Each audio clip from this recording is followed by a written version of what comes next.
ओम श्री सद्गुरुदेव भगवान की जय।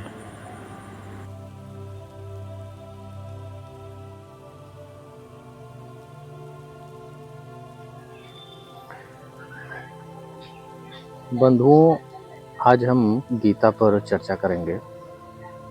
गीता का नाम तो हम लोगों ने बचपन से ही सुना है, सुनते ही चले आ रहे हैं, लेकिन कभी गीता को पढ़ने या समझने का समय नहीं मिला या मौका नहीं मिला, और अगर मिला भी तो आशय स्पष्ट नहीं हो पाया, क्योंकि गीता के अर्थ बड़े ही रहस्यपूर्ण हैं। यदि कोई सद्गुरु की कृपा हो तो ही हम गीता को समझ सकते हैं। तो आज हम गीता पर चर्चा करेंगे और गीता में ही वर्णित अनेक संदर्भों को देखेंगे तथा गीता से ही समाधान भी खोजने का प्रयास करेंगे।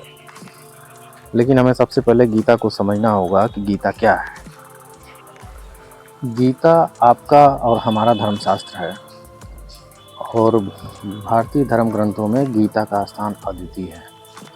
विश्व में प्रचलित जितने भी धार्मिक विचार आदि हैं, उनके उद्गम स्थल भारत के समस्त आध्यात्म और आत्मस्थिति दिलाने वाले संपूर्ण शोध के साधन क्रम का स्पष्ट वर्णन इस गीता में है, जिसमें ईश्वर एक है, पाने की क्रिया एक है, रास्ते में अनुकंपा एक तथा परिणाम भी एक है, और वह है प्रभु का दर्शन, भगवत स्वरूप की प्राप्ति और काल से अतीत अनंत जीवन। गीता को लेकर 50 मत हैं, जबकि सबकी आधारशिला एकमात्र गीता। योगेश्वर श्री कृष्ण ने तो कोई एक बात ही कही होगी, लेकिन ये मतभेद क्यों? वक्ता एक ही बात कहता है, लेकिन यदि श्रोता 10 बैठे हों तो 10 प्रकार के आशय को ग्रहण करते हैं, क्योंकि व्यक्ति की बुद्धि पर तामसी, राजसी अथवा सात्विक जैसे गुणों का जितना प्रभाव होता है, उसी स्तर से वह उस वार्ता को पकड़ पाता है। इससे आगे वह समझ नहीं पाता, इसलिए मतभेद स्वाभाविक है। कभी कभी एक ही सिद्धांत को अलग अलग काल और भाषाओं में व्यक्त करने से साधारण मनुष्य संशय में पड़ जाता है। बहुत सी टीकाओं के बीच में वह सत्य धारा भी प्रवाहित रहती है, लेकिन शुद्ध अर्थ वाली एक टीका हजारों टीकाओं के बीच में रख दी जाए तो उनमें यह पहचानना कठिन हो जाता है कि यथार्थ कौन है। श्री कृष्ण के आशय को हृदयंगम न कर पाने का मूल कारण है कि वे एक योगी थे, और श्री कृष्ण जिस स्तर की बात करते हैं, क्रमशः चलकर उसी स्तर पर खड़ा होने वाला कोई महापुरुष ही यह बता सकेगा कि श्री कृष्ण ने जिस समय गीता का उपदेश दिया था, उस समय उनके मनोगत भाव क्या थे। क्योंकि मनोगत सभी भाव कहने में नहीं आते हैं, कुछ तो कहने में आ पाते हैं और कुछ भाव भंगवत व्यक्त होते हैं, और शेष पर्याप्त क्रियात्मक है, जिसे कोई पथिक चलकर ही जान सकता है कि जिस स्तर पर श्री कृष्ण थे, क्रमशः चलकर उसी अवस्था को प्राप्त महापुरुष ही जानता है कि गीता क्या कहती है।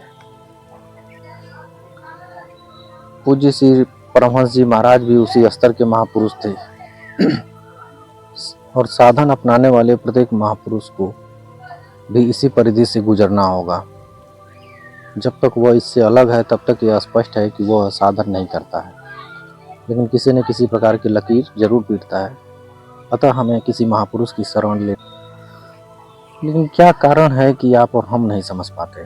बाल की खाल निकाल कर रखने पर ही क्यों वाक्य विन्यास ही हमारे हाथ में लगता है? हम अपने को यथार्थ जानकारी से शून्य क्यों पाते हैं?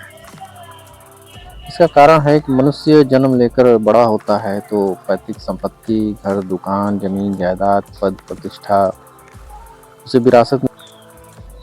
ठीक उसी प्रकार उसे कुछ रूढ़ियाँ और परंपराएं, पूजा पद्धतियाँ भी विरासत में मिल जाती हैं। 33 करोड़ देवी देवता तो भारत में बहुत पहले गिने गए थे, और विश्व में उनके अनगिनत रूप हैं। शिशु जो जो बड़ा होता है, अपने माता पिता, भाई बहन, पास पड़ोस में इनकी पूजा देखता है।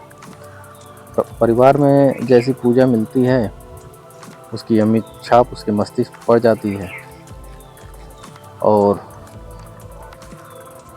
वो कुछ न कुछ उसको पकड़े ही रहता है, और वह छोड़ नहीं सकता। यदि ऐसे भ्रांत पुरुष को गीता जैसा कल्याणकारी शास्त्र मिल भी जाए तो उसे समझ नहीं सकता, क्योंकि पैतृक संपत्ति को तो कदाचित वह छोड़कर जा भी सकता है, किंतु रूढ़ियों और मजहबी पछड़ों को नहीं मिटा सकता। पैतृक संपत्ति को हटाकर आप हजारों मील दूर जा सकते हैं, लेकिन दिल दिमाग में अंकित ये रूढ़िगत विचार आप भी वहाँ भी आपका पिंड नहीं छोड़ते। आप सिर काट के अलग तो नहीं रख सकते हैं। अतः आप यथार्थ शास्त्र को भी उन्हीं रूढ़ियों, रीति रिवाजों, मान्यताओं और पूजा पद्धतियों के अनुरूप ही ढालकर देखना चाहते हैं। यदि उनके अनुरूप बात बनती है, वार्ता का क्रम बैठता है, तो उसे आप सही मानते हैं और नहीं ढलती तो गलत मानते हैं। इसलिए आप गीता का रहस्य नहीं देख पाते हैं। गीता किसी विशिष्ट व्यक्ति, जाति, वर्ग, पंथ, देश, काल या किसी रूढ़िगत संप्रदाय का ग्रंथ नहीं है, बल्कि यह सार्वलौकिक है, सार्वकालिक ग्रंथ है। यह प्रत्येक देश, प्रत्येक जाति तथा प्रत्येक स्तर के प्रत्येक स्त्री पुरुष के लिए, सबके लिए है। गीता सार्वभौम है। धर्म के नाम पर प्रसिद्ध विश्व के समस्त धर्म ग्रंथों में गीता का स्थान अद्वितीय है। यह स्वयं में धर्मशास्त्र नहीं बल्कि अन्य धर्म ग्रंथों में निहित सत्य का मानदंड भी है। और गीता वह कसौटी है जिस पर प्रत्येक धर्म ग्रंथ में अनिश्चित सत्य अनावृत हो उठता है और परस्पर विरोधी कथनों का समाधान निकल आता है। प्रत्येक धर्म ग्रंथ में संसार में जीने खाने की कला और कर्मकांडों का बाहुल्य है। जीवन को आकर्षक बनाने के लिए उन्हें करने तथा न करने के रोचक और भयानक वर्णनों से धर्म ग्रंथ भरे पड़े हैं। कर्मकांडों की इसी परंपरा को जनता धर्म समझती है और जीवन निर्वाह की कला के लिए निर्मित पूजा पद्धतियों में देश काल और परिस्थिति के अनुसार परिवर्तन स्वाभाविक है। धर्म के नाम पर समाज में कला का यही एकमात्र कारण है। गीता इन छड़ी व्यवस्थाओं से ऊपर उठकर आत्मिक पूर्णता में प्रतिष्ठित करने का क्रियात्मक अनुशीलन है, जिसका एक भी श्लोक भौतिक जीवन यापन के लिए नहीं है। इसका प्रत्येक श्लोक आपसे आंतरिक युद्ध आराधना की मांग करता है। गीता जीविका संग्राम का साधन नहीं है, बल्कि ये जीवन संग्राम में शाश्वत विजय का क्रियात्मक प्रशिक्षण है। इसलिए युद्ध ग्रंथ है जो वास्तविक विजय दिलाता है।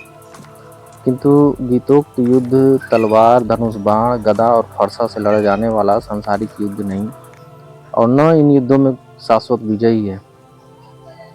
यह सत असत प्रवृत्तियों का संघर्ष है, जिनके रूपकात्मक वर्ण की परंपरा रही है।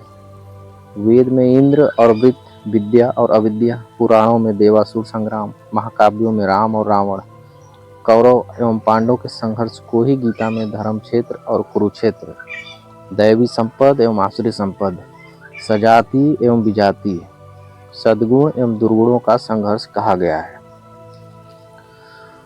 अब यह देखा जाए कि यह संघर्ष होता कहाँ है, वह स्थान कहाँ है जहाँ पर यह संघर्ष हुआ। तो गीता का धर्म क्षेत्र और कुरुक्षेत्र भारत का कोई भूखंड नहीं, बल्कि स्वयं गीताकार के ही शब्दों में है। इदम शरीरम कौन्तेय क्षेत्रमित्यभिधीयते। यह शरीर ही एक क्षेत्र है जिसमें बोया हुआ भला और बुरा बीज संस्कार के रूप में सदैव उगता है, जिसमें 10 इंद्रियां, मन, बुद्धि, चित्त, अहंकार, पांचों ज्ञानेंद्रियों की 5 तन्मात्राएं, रूप, रस, गंध, शब्द और स्पर्श, यही इंद्रियों के 5 विषय हैं। और इन तीनों गुणों का विकार इस क्षेत्र का विस्तार है। अब प्रकृति से उत्पन्न इन तीन गुणों से विवश होकर मनुष्य को कर्म करना पड़ता है, और वह क्षण मात्र भी कर्म किए बिना नहीं रह सकता। इस शरीर के अंतराल में अंतःकरण की 2 प्रवृत्तियां हैं, दैवी संपद और आसुरी संपद। इन दैवी संपद और आसुरी संपद को ही महापुरुषों ने सूक्ष्म मनोभावों का वर्णन उन्हें ठोस स्थूल रूप में देकर किया है। गीता के आरंभ में 30-40 पात्रों का नाम लिया गया है, जिनमें आधे सजाती हैं और आधे विजाती हैं। कुछ पांडव पक्ष के हैं, कुछ कौरव पक्ष के हैं। विश्व रूप दर्शन के समय इनमें से 4-6 नाम आए हैं, अन्यथा पूरी गीता में इन नामों की चर्चा तक नहीं है। लेकिन एकमात्र अर्जुन ही ऐसा है जो आरंभ से अंत तक योगेश्वर के समक्ष है, और वह अर्जुन भी केवल योग्यता का प्रतीक है, न कि व्यक्ति विशेष। गीता के आरंभ में अर्जुन सनातन कुल धर्म के लिए विकल है, किंतु योगेश्वर श्री कृष्ण ने इसे अज्ञान बताया और निर्देश दिया कि आत्मा ही सनातन है, शरीर नाशवान है, इसलिए युद्ध कर। लेकिन इस आदेश से यह स्पष्ट नहीं होता कि अर्जुन कौरवों को ही मारे। पांडव पक्ष के भी तो शरीरधारी ही थे, दोनों ओर संबंधी ही तो थे। संस्कारों पर आधारित कि शरीर क्या तलवार से काटने पर समाप्त हो सकेगा? जब शरीर नाशवान